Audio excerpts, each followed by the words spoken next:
안녕하십니까? 산부인과 전문의 의학박사 박혜성입니다. 오늘은 STD 검사와 성병에 대해서 말씀드리겠습니다. 여러분들이 만약에 소변이 불편하거나 가렵거나 냉이 많을 때 병원에 가면 반드시 하는 검사가 STD 검사입니다. 남자든 여자든 뭔가 소변이나 냉에 변화가 왔다. 그로 인해서 아랫배가 좀 뻐근하고 소변이 볼 때 찌릿찌릿하고 뭔가 불편하다. 그럴 때 하는 검사입니다. 그런데 이 검사를 한 다음에 결과를 말을 할 때 이게 성병인지 아닌지 결과를 듣게 되고 파트너와 같이 치료해야 되는지 아닌지를 듣게 됩니다. 최근에 저희 병원에 어떤 여성분이 와서 균 검사를 했는데 STD 검사를 하게 됐죠. 유레아 플라즈마와 가드넬라가 나왔습니다. 그런데 그분이 검사는 저희 병원에서 하고 치료는 멀리서 하게 됐는데 이 검사 결과를 가지고 설명하는 의사가 성병이라고 얘기를 했습니다. 그 여성분이 집에 가서 남편에게 따졌죠. 그 전에도 남편이 외도한 적이 있기 때문에 이것 갖고 난리가 났습니다. 그 남성분이 비뇨기과 가서 검사를 했더니 음성이 나왔습니다. 이 집안은 어떻게 됐을까요? 풍지박산이 났겠죠. 그래서 이 검사를 했을 때 그 해석에 대해서 잘 해야 됩니다. 왜냐하면 이것은 두 사람이 부부싸움을 하거나 헤어지거나 이혼하거나 혹은 그로 인해서 관계에 금이 갈 수도 있고 아무 문제 없이 넘어갈 수도 있는데 이걸 해석을 잘해야 됩니다. 그래서 특히 여러분들이 이 검사를 했을 때 어떻게 판단해야 되는지 거기에 대해서 얘기를 하겠습니다. 환자들이 저에게 가장 많이 질문하는 STD 검사에 대해서 이렇게 물어봅니다. STD 균 검사를 했는데 양성이 나왔어요. 균이 가장 흔하게 12가지가 나오거든요. 그러면 이게 성병인가요? 저희 남편이 외도를 한 건가요? 저희 부인이 바람을 핀 건가요? 이렇게 물어보죠. STD란 Sexually Transmitted Disease. 성적인 접촉을 통해서 전파될 수 있는 모든 질병을 STD라고 합니다. 그 중에서 흔한 균 위주로 설명을 하겠습니다. STD 검사를 하게 되면 일단은 균을 알게 되고 그 균에 대한 병을 알게 됩니다. 여자들은 베지널 스왑이라고 해서 질에서 채취를 하고 남성은 아침 첫 소변이나 전립선 마사지를 해서 검사를 하게 됩니다. 주로 하부 요로 생식기나 성매개 감염 원인균이 보통 12가지가 동시에 검출이 되는데 그래서 멀티플렉스 PCR이라고 하는데 그 균을 증폭시켜서 PCR로 여러 개를 한꺼번에 검사한다 그래서 STD 멀티플렉스 PCR이라고 표현합니다. 주로 트리코모나스, 마이코플라즈마 호미니스, 마이코플라즈마 제니탈리움, 클라미디아 트라코마티스, 나이세리아 고노리아, 유레아 플라즈마 유레아 라이티쿰, 가드넬라 베지날리스, 캔디다 알비칸스, 트레포네마 팔리둠, 헤르페스 심플렉스 바이러스 1 타입 1, 헤르페스 심플렉스 바이러스 타입 2, 유레아 플라즈마 파붐 이렇게 12가지가 나오는데 이 중에서 빨간색으로 표시한 거 있죠. 트리코모나스, 마이코플라즈마 제니탈리움, 클라미디아, 나이세리아 고노리아, 트레포네마 팔리둠, 헤르페스 HSV2 이게 주로 성병입니다.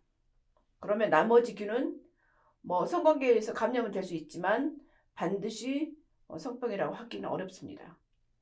이것이 보통 냄새가 나는 균이고 이거는 방광염, 골반염, 요도염, 전립선염을 일으킬 수 있고 클라미디아 굉장히 흔한 균이고요. 이거는 불임이나 부고환염, 그다음에 골반염을 일으킬 수 있고 이게 인질, 고노리아가 인질이고 이게 매도, 이게 HSV2라고 해서 우리 외흉배 생기는 포진입니다.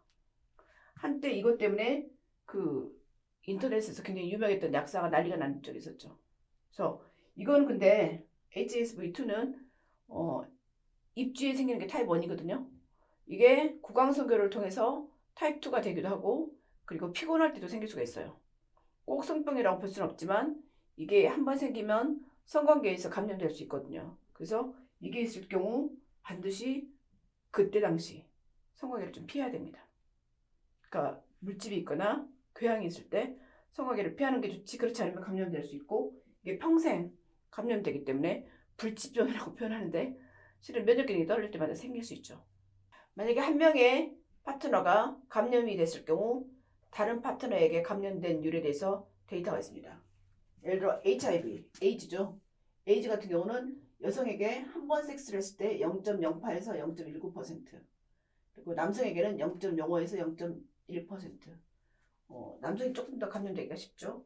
또 휴먼 파피로마 바이러스일 경우 여성은 3.5%, 남성은 4%, 마이코플라즈마는 각각에 대해서 20.6에서 66.7%, 헤르페스 HSV2는 여성이 1000번 성관계를 했을 때 8.9배 남자보다 더 많이 생기고 남자는 1.5배, 그리고 클라미디아는 한 번 성관계를 했을 때 4.5%, 그리고 임질 고노리아는 성관계를 했을 때 여자에게 60에서 90%, 남자에게 20%. 굉장히 임질은 생기기가 쉽죠. 그 다음에 시필리스, 매독은 성관계 한 번 할 때 51에서 64%. 이렇게 성관계를 할 때 만약에 콘돔이나 이런 핌 내지는 그 배리어를 쓰지 않으면 이렇게 성병에 감염될 수 있습니다. 만약에 내가 STD 검사를 했어요. 그러면 어떤 균은 파트너와 같이 치료해야 되고 어떤 균은 파트너와 같이 치료하지 않아도 될까요? 반드시 같이 치료해야 되는 균은 클라미디아, 그다음에 트리코모나스. 근데 트리코모나스는 혼자 사는 여성에게도 꽤 생깁니다. 파트너가 없을 때는 치료를 하지 않아도 되고요. 마이코플라즈마 제니탈리움은 같이 치료해야 되는데 마이코플라즈마 호미니스는 같이 치료하지 않아도 됩니다. 그다음에 단수포진 E형이 있고 단수포진 1형이 있는데 2형은 외음부에 생기는 거고 1형은 입 주위에 생기는 거거든요.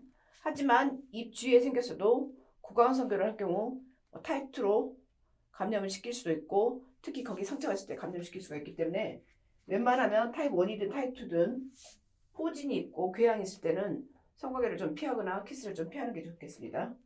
임질, 매독, 에이즈 너무나 잘 알고 있는 균이죠. 이런 것도 피하는 게 좋겠죠. 그리고 반드시 같이 치료해야 됩니다. 이럴 때는 의사가 반드시 같이 치료해라고 검사 결과를 보내줍니다. 그러면 파트너가 산부인과나 비뇨기과 가야겠죠. 그런데 이제 이 균인데 예를 들어 가드넬라나 캔디다, 유레아 플라즈마 파붐, 유레아 플라즈마 유레아 라이티쿰, 그리고 헤르페스 1일 경우는 만약에 파트너에게 아무 증상이 없다. 그러면 반드시 같이 치료해야 되는 균은 아닙니다. 그래서 이 부분에 주로 사람들이 헷갈려서 옵니다.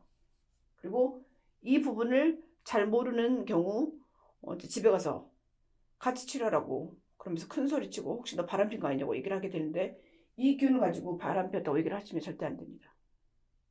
면역 기능이 떨어지거나 그 다음에 정상적으로 살 수 있는 균인데 피곤할 때 생길 수 있는 균입니다.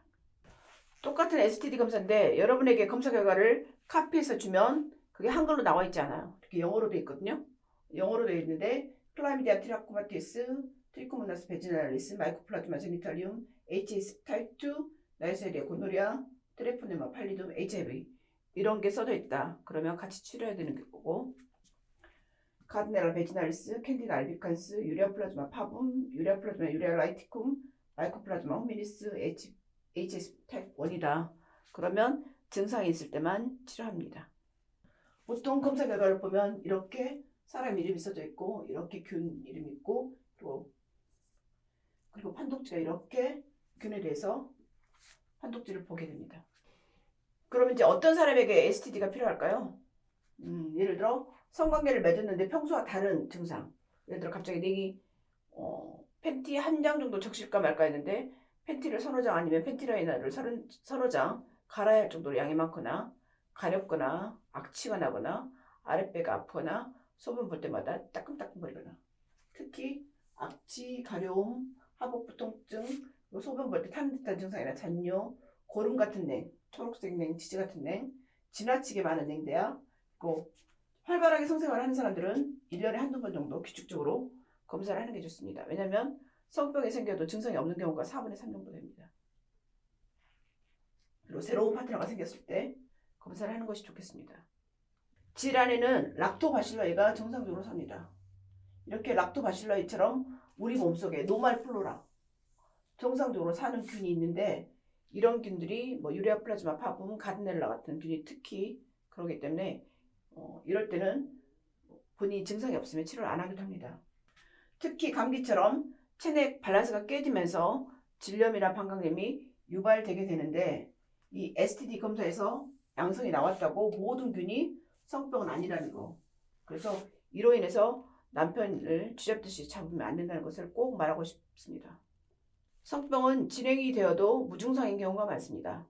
특히 가장 마음이 아픈 경우 그 처녀예요. 결혼 안 했는데 클라미디아가 있었는데 증상이 없어서 한참 지난 거예요. 그리고 몇 달이 지나서 아랫배가 아파서 왔는데 클라미디아인데 이미 골반염이 생겨서 양쪽 나팔관이 농양이 생긴 거예요.